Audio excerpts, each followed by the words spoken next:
할렐루야. 기쁘고 복된 주님의 날입니다. 사랑하는 찬양교회 성도님 가정마다 하나님의 큰 은혜와 평강 주심이 함께 하시길 기원합니다. 오늘은 우리 교회가 장학주일로 지키는 주일인데 이제 오늘 주시는 말씀 같이 보시겠습니다. 마가복음 3장 13절에서 19절입니다.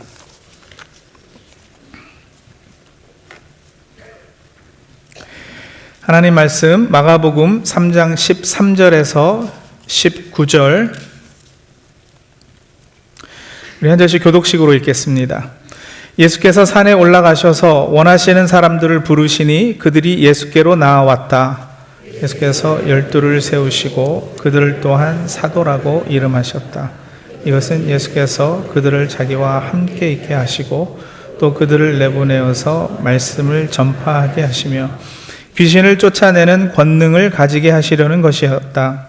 예수께서 12를 임명하셨는데 그들은 베드로라는 이름을 덧붙여 주신 시몬과 천둥의 아들을 뜻하는 보아너게라는 이름을 덧붙여 주신 세베대의 아들들인 야고보와 그의 동생 요한과 안드레와 빌립과 바들로메와 마테와 도마와 알페오의 아들 야고보와 다데오와 열혈당원 시몬과 같이 있습니다. 예수를 넘겨준 가룟 유다이다. 아멘. 출처는 알 수 없지만 이런 이야기가 전설같이 전해지고 있습니다. 물론 허구입니다만 중요한 교훈을 주는 이야기입니다. 예수님께서 지상에서 사역을 다 마치고 승천하셔서 이제 천국으로 돌아가셨습니다. 천사장 가브리엘이 나와서 맞으면서 질문을 한 거예요. 주님, 지상에서 사람들을 위해 많이 고난당하시고 희생하셨죠? 그래, 그랬다. 예수님 답하셨어요. 가브리엘이 계속해서 묻습니다. 그럼 이제 사람들이 주님께서 얼마나 그들을 사랑하셨는지, 그래서 그들을 위해 무엇을 하셨는지 잘 알겠지요? 예수님께서 답하시기를요. 아니, 아직 잘 모른다. 지금은 그저 팔레스타인 지역의 몇 사람만 그걸 알고 있다. 가브리엘이 당혹해서 다시 물었습니다. 아니, 그럼 주님께서 하신 일에 대해서 세상 사람들이 알도록 어떤 다른 조치를 또 취하고 오셨습니까? 내가 베드로, 야고보, 요한을 비롯해 12명에게 그 일을 당부하고 왔다. 그들이 내 이야기를 세상 끝까지 전파해서 세상 모든 사람이 내가 한 일에 대해 듣게 될 것이야. 가브리엘은 이제 막 의심스럽다 못해서 얼굴이 찌푸려진 겁니다. 그는 사람이 얼마나 믿지 못할 존재인지 잘 알거든요. 주님, 만약에 베드로, 야고보, 요한이 일하다가 지쳐서 포기하면요, 혹 그들 다음 세대가 일하기를 거부하거나 잊어버리면요, 그들이 실패하면 그럼 플랜 B는 뭡니까? 예수님께서 대답하셨습니다. 플랜 B는 없다. 나는 12를 세상에 남겼고 그들에게 내 일을 맡겼다. 예수님께서 성육신 하셔서 이 땅에 오시고 고난당하시고 십자가에 못 박혀 죽으시고 부활하심으로 인류 구원의 역사를 이루셨습니다. 그런데 이 대단한 구원 사역의 결정체는 결국 12 제자였습니다. 결국 사람을 남기신 거예요. 큰 빌딩을 남기신 것도 아니었고요. 몇만 평의 땅을 남기신 것도 아니고 엄청난 액수의 돈을 남겨주시지도 않으셨습니다. 방대한 단체의 조직이나 정치 세력가를 위해서 신당을 창단해 놓거나 그러지 않으신 거예요. 그죠? 시골 동네에 어떻게 보면은 별 볼 일 없어 보이는 몇 사람만을 세상에 남기셨습니다. 무모한 것 같고 잘못한 것으로 보입니다. 가브리엘이 생각하듯 예수님께서 큰 실수를 하신 것 같이 여겨지기도 합니다. 그런데 여러분, 돌려놓고 보면 결국 사람을 남기는 일이 세상 그 무엇보다 귀하고 값진 일 아니겠습니까? 어디서 읽은 글인데, 저도 나름 이제 한 단체의 지도자로서 항상 명심하려고 애쓰고 있는 구절이 있어요. 결과만 얻으면 하수, 사람까지 얻어야 고수다. 멋있지 않나요? 결과만 얻으면 하수, 사람까지 얻어야 고수다. 시도하는 어떤 일이든 물론 잘 돼야 하지만 일의 결국은 사람이라는 거예요. 세상에서 가장 큰 부자는 사람 부자입니다. 상도라는 소설이 있어요. 오래전에 드라마로도 제작이 되어서 인기가 참 많았는데 기억하시는 분이 혹시 계실까요? 무척 재밌게 봤고 좋은 교훈도 얻은 드라마라 아직도 저는 이렇게 기억을 하고 있는데, 극 중의 주인공 임상옥이 말하는 상도의 제일 원칙, 장사는 뭐다? 장사는 돈을 남기는 것이 아니라 사람을 남기는 것이다. 세상 장사, 기업도 그러할진데 그럼 교회는요? 12를 세상에 남기신 예수 그리스도의 몸된 교회는요? 교회의 결국도 세상에 사람을 남기는 것이어야 합니다. 북미주 많은 우리 한인 이민교회가 한동안 다음 세대에게 건물을 넘겨주기 위해서 건축한다는 명분을 내세운 적이 있었어요. 건축하기 위해서, 그런데 인건비도 줄이고 사람에게 투자하는 건 오히려 줄이게 된 거예요. 물론 교회 건물은 하나님의 집으로서 성도들이 모여서 예배하고 또 신앙 훈련을 받는 중요한 공간입니다. 건물이 필요할 때는 당연히 건축해야죠. 그러나 우선순위가 바뀌면 안 되는 거 아닌가요? 건물을 지어야 할 때가 오면 사람을 세우는 일과 균형을 이루면서 지혜롭게 건축해야죠. 그런데 그 건물을 유지하기 위해서 목회자는 4명에서 3명으로 줄이고 또 3명에서 2명으로 줄이고, 그것도 교육부, 교육자부터 차례로 줄이는 것. 그뿐인가요? 후원하던 선교사도 이렇게 1명씩, 2명씩 이렇게 줄이게 되는, 이건 본말이 전도된 겁니다. 그런 교회는 더 이상 가망이 없습니다. 미래가 없으니까요. 건물은 지어서 현 세대가 잘 사용하면 돼요. 다음 세대에 오래된 건물 물려줘 봐야 건물 유지비만 엄청나게 더 들어가고 집만 될 뿐입니다. 그러나 사람에게 투자하면, 일꾼을 세워주면, 제대로 된 지도자 한 사람만 잘 세워줘도 건물은 자신들이 알아서 얼마든지 10개, 20개 건축할 수 있어요. 교회를 망치고 무너뜨리는 것도 결국 사실은 사람입니다. 마귀가, 타락한 세상 문화가 교회를 무너뜨린다고 벌벌 떠는 분들 계시는데, 아니요, 잘 따져보면 사람이 무너뜨려요. 반대로 교회를 지키고 살리고 부흥케 하는 것도 하나님께서 사람을 통해서 하시는 거예요. 결국 사람입니다. 자, 오늘 우리가 읽은 본문은 예수님께서 12제자를 세우시는 장면인데, 어떤 시대적 상황과 배경에서 이 12이 세워지는지 한번 보실까요? 13절 바로 전달랑 마가복음 3장 7절에서 12절에 보시면 그 시대가 얼마나 영적으로 피폐한 시대였는가 엿볼 수 있어요. 온갖 병으로 고통받는 사람들, 악한 귀신 들린 사람들이 주님을 찾아와서 긍휼을 구했다 그랬어요. 근데 그 전달락인 1절에서 7절에 보면 당시 영적 지도자들, 종교 지도자들의 타락상도 볼 수 있거든요. 백성의 아픔과 고통을 외면하고 자기들의 기득권을 지키는 일에만 관심 있는 아주 이기적인 사람들이었습니다. 한쪽 손이 이렇게 오그라들어서 마비가 돼서 말라서 사용하지 못하고 고통받고 있는 사람이 있었는데, 이 사람을 예수님께서 안식일에 고쳐주시잖아요. 그런데 그랬다고 예수님을 없앨 모의를 하는 거예요, 이 사람들이. 6절 보세요. 그러자 바리새파 사람들은 바깥으로 나가서 곧바로 헤롯 당원들과 함께 예수를 없앨 모의를 하였다. 예수님 죽일 모의를 이 사람들이 언제 했다고요? 언제 한 거예요? 이게 다 같은 날이거든요. 안식일이에요. 그러니까 안식일에 고통받는 사람 손 예수님께서 고쳐줬다고 안식일에 사람 죽일 모의를 하는 이 사람들, 이 아이러니. 사람이 사람답게 살지 못하고, 사람이 귀하게 여김을 받지 못하고, 고통 가운데 살아가고 기득권층의 소모품이 되고 만 시대에 예수님께서는 사람을 뽑아서 세우시는 거예요. 그리고 예수님께서는 이들 12를 세워서 본래 이스라엘 민족에게 주셨던 사명을 맡기십니다. 보세요. 11명도 아니고요, 13명도 아닌 12를 세우신 것은 우연이 아니에요. 이건 이스라엘 12지파를 이제 대신하게 하심이었어요.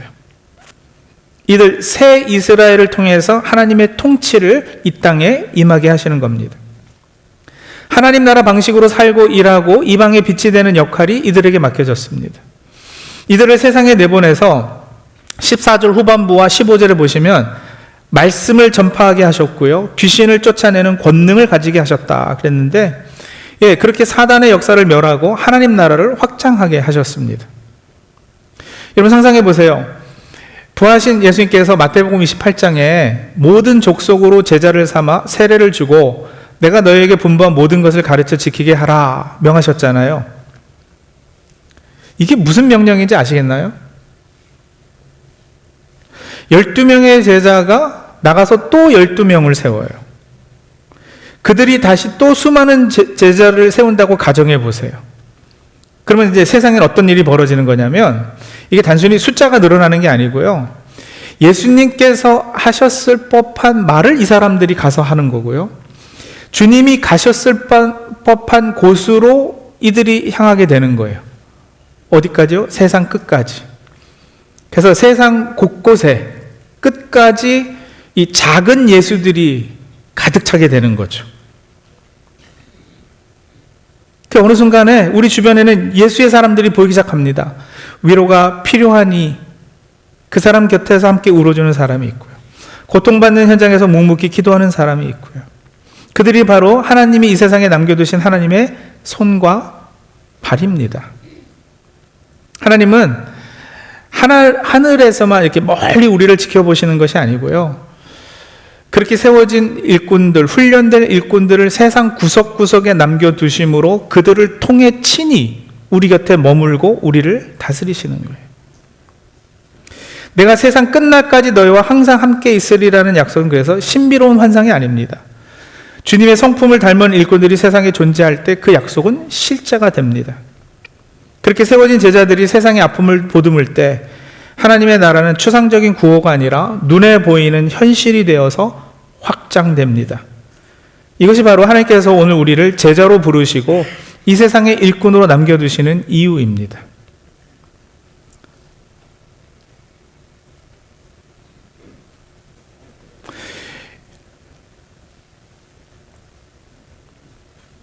하나님 나라 확장이라는 것이 여러분 별다른 게 아니에요. 하나님께서 처음 창조하셨던 사람의 모습이 회복된 사람들, 그 사람들이 사는 삶이 천국 백성의 삶이 되는 거고요.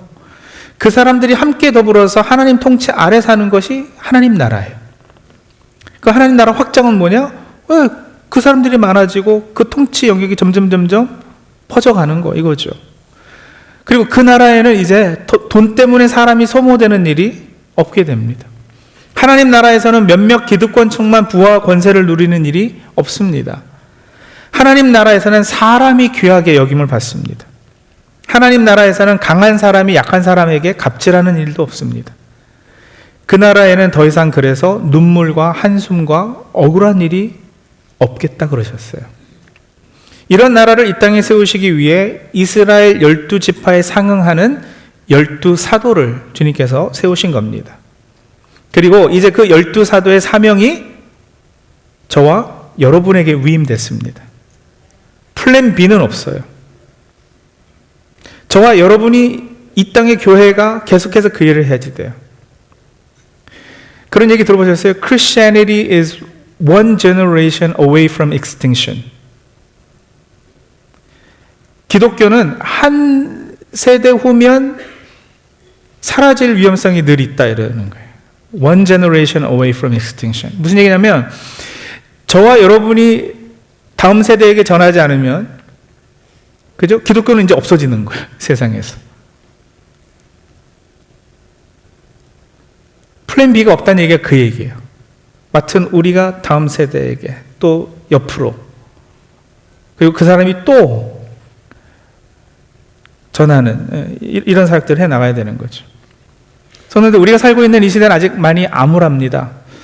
이미 그러나 아직의 긴장 시대를 우리는 살고 있지 않습니까? 무슨 말이에요? 아직 하나님 나라가 온전히 임하지는 못했다는 거잖아요. 그렇다면 할 일이 아직 많이 남아 있습니다. 여전히 한쪽 손 오그라든 사람은 고침을 받지 못하고 있고요. 온갖 병으로 고통받는 사람들, 악한 귀신 들린 사람들이 괴로워하고 있어요.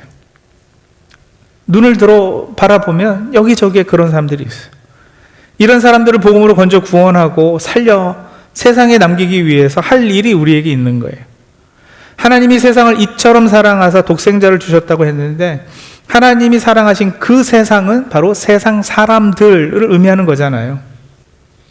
그러니 찬양교회 성도님들, 사람 남기는 이 선하고도 귀한 일을 지치지 말고 계속 하시지요. 찬양교회는 사람을 남기기 위해 지난해부터 장학사역을 시작했습니다. 장학사역을 시작하면서 세 가지를 마음에 품었습니다. 하나, 이제껏 말씀드린 대로 사람을 남기자, 이 마음이요. 12제자들이 예수님께서 하셨을 법한 일들을 하라고 이 세상에 남겨졌듯이 우리 교회가 남기는 사람은 교회가 해야 되는 일들을 할 것이에요. 우리를 통해 세워진 사람들은 교회가 없는 곳에 가서도 눈에 보이지 않는 교회가 교회 역할을 하게 될 것입니다. 그야말로 세상 속 움직이는 교회가 될 것입니다. 물리적으로 교회를 키우는 교세의 확장 대신에 사람을 세워 교회가 감당할 일을 널리 감당케 하는 사명의 확장을 지향하는 겁니다. 둘째로, 장학사역은 우리 교회가 세상을 섬기는 아주 귀한 선교의 통로입니다. 그러니까 사실 우리 교회 장학사역은 단순한 교육 지원을 넘어서 그 본질은 선교에 있습니다. 그런데 세상을 섬기자 이러면 너무 거창하잖아요. 너무 거대하고 자칫 막연하게 들릴 수 있기 때문에 우리는 먼저 우리가 발딛고 있는 이 지역사회부터 정성껏 섬기려고 합니다. 실현 가능한 일들. 그것이 바로 우리가 이 땅에 선한 영향력을 흘려보내는 가장 확실한 방법이기 때문입니다. 세 번째, 그렇게 이 암울한 시대에도 우리는 미래의 소망을 품습니다. 성도들이 이민생활 하시며 흘린 피와 땀이 묻은 돈을 장학금으로 학생들에게 줍니다. 그런데 기억하십시오. 돈만 주는 것이 아닙니다. 돈 이상의 성도들의 기대, 꿈, 소망, 마음, 미래를 학생들에게 심어주는 겁니다. 그 중에는요, 그냥 꽁돈 생겼네 하고 좋아하고 함부로 사용하는 이도 없지 않을 거예요. 그러지 않도록 장학위원회가 심사숙고하고 기도하면서 장학생들을 선출해요. 그러나 혹 그런 경우가 있어도 너무 낙심치 마세요. 사람이 하는 일이 어쩔 수 없어요. 아니, 예수님도요, 뽑으신 12제자 중에 누가 있었죠? 가룟 유다도 있었어요. 하지만 그게 다 결국에 합력해서 선을 이루는 일에 쓰임 받을 겁니다. 그보다는 성도들의 이 정성을 정말 감사히 평생 기억하며 자신도 베풀고 나누며 살고 공부해서 남 주겠다고 작정한 이들을 바라보십시오. 찬양교회에서 준 장학금이 큰 도움 되었다고 먼 훗날 고백하고 자식들에게도 말아줄 그 사람들을 떠올리시면서 사람에게 투자해 주십시오. 그럼 제가 그러거든요. 저는 신학대학원 다니면서 2개 석사학위 할 때 다 장학금 받고 다녔어요. 그래서 적어도 대학원 과정에는 빚을 지지 않았습니다. 공부를 잘해서 받은 장학금은 아니고요. 니드 베이스 그 장학금이기 때문에 재정적으로 감당이 되지 않아서 론을 해야 될 경우에는 학생들이 학교에서 장학금을 줬어요. 그 앞으로 목사 봉급이 얼마 안 되는 거 다 아는데 이거 이렇게 론 해가지고 나중에 힘든다. 그래서 신학교에서 이렇게 배려를 한 거죠. 제가 다닌 그 신학교는요, 학생의 85%, 90%가 다 그 장학금 받고 다녔어요. 그러니까 나는 여유가 있어서 내가 내겠다 하는 사람들 말고는 다 이렇게 공부시켜 준 거예요. 제 친구 중에 다른 신학교 다닌 친구 목사 하나는요, 학부 때 론했죠. 신학대학원 다니면서 론했죠. 그 나중에 졸업해서 이 목사 월급을 감당하려니까 지금도 고생하고 있는 친구가 있어요. 그런 면에서 저는 제가 다닌 신학교에 늘 감사하고 있습니다. 빚진 마음으로 이렇게 살고 있어요. 근데 학교가 그렇게 든든한 재정을 갖출 수 있었던 것은 수많은 성도와 교회에 눈물 어린 헌신이 있었기 때문이에요. 실제로 미국 교회 성도님들은요, 평생 일군 자기 그 재산, 유산을 교회, 학교에 이렇게 기부하는 경우가 참 많아요. 또 재단을 세워서 그렇게 맡기기도 하고요. 제가 공부하고 목사가 될 수 있었던 것은 그래서 저는 압니다. 결코 제 힘이 아니었어요. 이름 모를 성도들의 흘린 피, 땀, 그 숭고한 예물이 저를 길러낸 자양분이 되었습니다. 제 아이들에게도 기회 될 때마다 말하죠. 아빠도 이렇게 공부했다. 그러니까 너희들도 나중에 좀 여유가 되거든 베풀어라, 섬겨라, 장학금도 좀 내고, 목사님들한테 잘하고. 장학금의 직접적인 수혜자인 저는 장학금 제도가 얼마나 유익하고 도움이 되고 학생들에게 격려가 되는지 잘 알고 있습니다. 그래서 성도님들, 절대 낭비가 아니라는 거예요. 사람을 남기는 일에 하는 투자는 가장 가치 있는 투자입니다. 올해 우리 교회 장학사역은 크게 두 부분으로 나눕니다. 지역사회를 위한 장학금 50% 하고요, 다음 세대를 위한 장학금 50%예요. 먼저 지역사회를 섬기는 장학금은 우리 이 동네 프랭클린 하이스쿨 학생들 중에 대학 진학을 앞두고 재정 문제로 어려움을 겪고 있는 소수민족 학생을 위해서 Praise Unity Scholarship을 만들어서 장학금을 주고요. 또 지역의 초등학교 저소득층 자녀들의 북클럽 활동, 그리고 학업을 후원하는 북클럽 스칼러십이 있어요. 작년에는 맥가피 엘레멘트리하고 힐크레스트 엘레멘트리하고 두 곳을 후원을 했습니다. 근데 올해는 파인그로브하고 바운브룩 스몰리 엘레멘트리 두 곳을 더해서 4곳 초등학교를 후원할 것입니다. 이 북클럽 활동은 학교 선생님들이 자원해서, 이분들이 페이 받고 하는 게 아니고요, 선생님들도 지금 이 저소득층 자녀들이 너무 심각하기 때문에 자기들이 발런티어해서 시간을 따로 내서 북클럽을 운영하고 아이들한테 책을 읽고 하는 걸 격려하고요. 저희가 하는 것은 그 학교들마다 북 밴딩 머신이 있어요. 밴딩 머신 아시죠? 이렇게 누르면 소다도 나오고 칩도 나오고. 근데 이건 누르면 책이 나오는 거예요. 그걸 우리가 한 대씩 마련해주고 이 학생들이 책 읽을 수 있도록 해주는 이런 일을 할 거고요. 또 프랭클린 타운십의 경찰관으로 이렇게 봉사하시다가 순직하신 분들이 있는데 그 자녀들을 위한 Unsung Hero 스칼러십도 있어서 드리게 됩니다. 오늘 우리 광고 시간에는 그 맥가피 엘레멘트리 스쿨에서 선생님하고 학생이 와서 감사의 말씀을 전해 주실 거고요. 다음 주에는 우리 그 프랭클린 이쪽 경찰서에서 오셔가지고 또 감사의 말씀 전해 주실 거예요. 이 장학금들은 우리 한국 한인 교회가 우리끼리만 모여서 신앙생활하고 점점 이렇게 개토화되는 것을 뛰어넘어서 말 그대로 담장을 넘어 이 지역사회의 빛과 소금이 되는 아주 구체적인 방법입니다.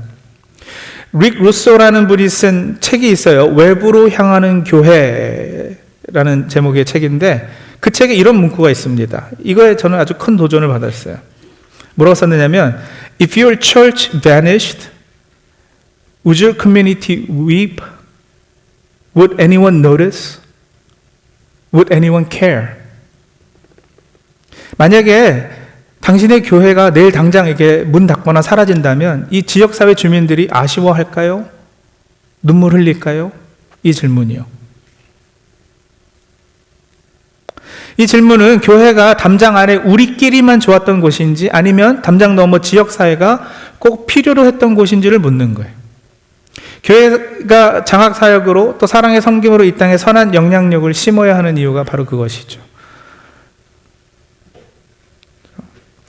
우리가 사라졌을 때 이웃들이 진심으로 아쉬워하는 교회, 건물이 없어져도 우리 성도들이 세상 곳곳에 남아서 보이지 않는 교회로 숨쉬는 그런 공동체가 되어야 하지 않겠습니까?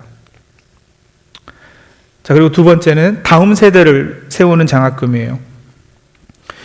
우리 한인교회 1.5세 2세대들 중에서 우리 한인교회 다음 세대를 위해서 기독교 교육학을 연구하는 박사과정을 하는 학생을 위한 장학금이 있고요. 또 역시 우리 2세들을 위해서 섬길 목회자가 되기 위해서 지금 신학을 공부하고 있는 학생들을 위한 신학생 장학금. 그리고 여러분, 이민교회는 이 미자립 교회들이 굉장히 많습니다. 50명 미만 교회들이 우리 한인교회 거의 한 60-70% 된다고 그래요. 교회 출석 100명 미만은 한 80%예요. 우리 한인교회에. 거기 목회자들이 사실은 굉장히 어려우세요. 그래서 그 미자립 교회, 개척교회 목회자들을 자존심 상하지 않게끔 이렇게 섬길 수 있는 제일 좋은 방법 중에 하나는 그 자녀들에게 장학금을 주는 거예요. 그래서 미자립 이민교회 목회자 자녀 장학금, 그리고 해외 선교사님들 중에서 이제 아이들이 대학 가고 대학원 갈 때 필요할 하는 장학금, 이런 캐러고리가 있고요. 그리고 역시 중소형 교회 주일학교에서 2년 이상 봉사한 주일학교 교사를 위한 장학금도 또 있습니다. 그리고 제가 설립하고 운영하는 G2G 코디아 기독교 연구소 사역을 위해서 작년에 또 이렇게 장학금 후원해 주셨는데, 그런 전문 단체가 우리 2세 신앙 교육을 위해서 섬길 수 있도록 돕는 겁니다. 세상 장학금과는 약간 달리요, 우리는 성적을 제일 우선순위에 두지는 않습니다. 뜻은 있는데 공부는 하고 싶고 해야겠는데 재정적으로 곤란한 가운데 있는 학생들 더 우선하고요. 특히 우리 북미 한인교회 다음 세대를 위해 말씀드린 대로 기독교 교육 연구하는 분, 신학 전공하는 분들에게 더 많은 액수를 배정했습니다. 무엇보다 말씀드린 대로 선교로서 장학금 사역을 하기 때문에 교회에서 자란 청년들 뿐만 아니라 교회에 다니지 않는 학생들도 장학금 받을 수 있도록 배려했습니다. 그렇게 찬양교회는 담장을 넘어 세상을 섬깁니다. 이 귀한 사역에 우리 작년에도 성도님들 협력해 주셔서 정말 감사하고요. 우리 성도님들이 장학 헌금으로 지정해 주시는 것은 그 목적으로만 사용될 건데, 참여 방법은 간단합니다. 헌금하실 때 장학금이라고 정해 주시면 그 그냥 지정 헌금으로 알고 그 용도로만 사용을 하겠습니다. 또 나눠드린 그 종이 보시면 기념 장학금을 설립하실 수도 있어요. 사랑하는 가족이나 돌아가신 부모님 이름으로 이렇게 기념하는 장학금으로, 또는 운영하시는 사업체 이름으로도 장학금을 설립하실 수 있고요. 그래서 한번 살펴보시고 담당자들에게 문의하시고 참여해 주시면 감사하겠고요. 여러분, 이건 단순히 돈을 주는 것이 아니라 한 세대에서 다음 세대로 신앙과 사랑을 전하는 아름다운 유산입니다. 제가 받은 장학금이 저를 목회자로 세웠듯이 여러분이 드리는 장학금도 누군가의 인생을 바꿀 겁니다. 그리고 그들은 또 다른 사람을 세울 것입니다. 이게 예수님께서 12를 세우고 활용하신 방법이에요. 이게 예수님이 사용하신 방식이에요. 호랑이는 죽어서 가죽을 남기고 사람은 죽어서 이름을 남긴다 했지만, 기독교인은 죽어도 사람을 남겨야 합니다. 이순신 장군이 신에게는 아직 12척의 배가 있사옵나이다 라고 했다죠. 예수님은 더 멋있고 의미 있는 말씀하셨어요. 나는 12명을 세상에 남겼다. 그 12명의 한 사람이 되어주십시오. 이스라엘 12지파에 속해 사람 남기는 예수님의 사역을 이어받아 충성하시는 저와 우리 성도님들 찬양교회가 되기를 간절히 소원합니다. 기도하겠습니다. 우리 이렇게 같이 기도하실까요? 사람을 세우고 남기는 이 사명의 확장을 위해서 기도하죠. 예수님처럼 사람을 세워 세상으로 보내는 교회 되게 해주시옵소서. 우리 성도 한 사람 한 사람이 움직이는 교회가 되어서 십자가 탑이 보이지 않는 곳에서도 하나님의 통치와 사랑을 실천하는 통로 되게 해주시옵소서. 우리 그렇게 같이 기도하시겠습니다.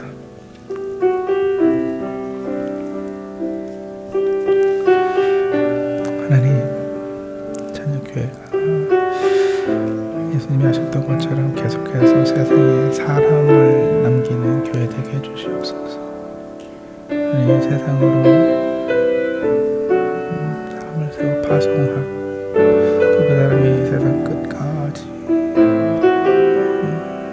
예수님이 할 법한 말을 하고 예수님의 할 법한 일을 하고 그렇게 하나님의 영광을 정말 드러내는 놀라운 은혜 있게 도와주시옵소서.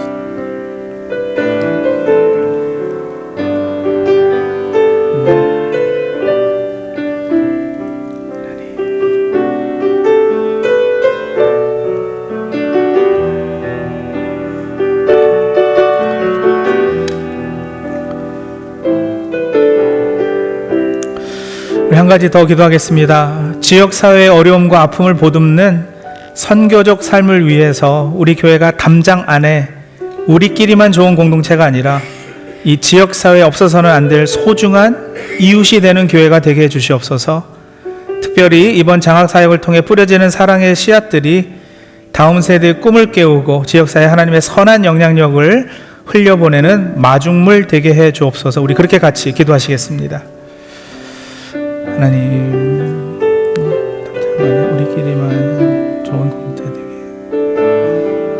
이 지역사회가 정말 없어서는 안 돼. 하나님께서 이곳에 우리 찬양교회를 세워주신 그 목적과 그 섭리와 그 계획을 온전히 감당해내는 우리 찬양교회 되게 도와주시옵소서.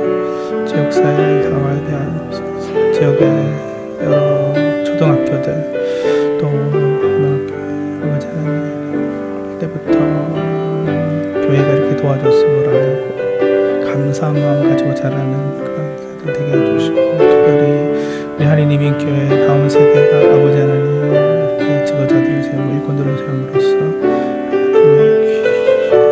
일꾼들을 세워가는 놀라운 은혜 있게 도와주시옵소서. 감사합니다.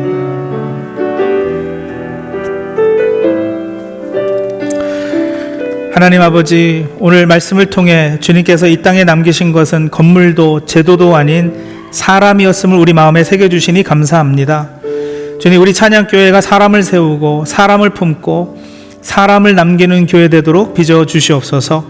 우리의 시간과 마음과 수고가 주님 손에 붙들려 다음 세대를 살리고 이 지역과 세상을 밝히는 씨앗이 되게 하여 주시옵소서.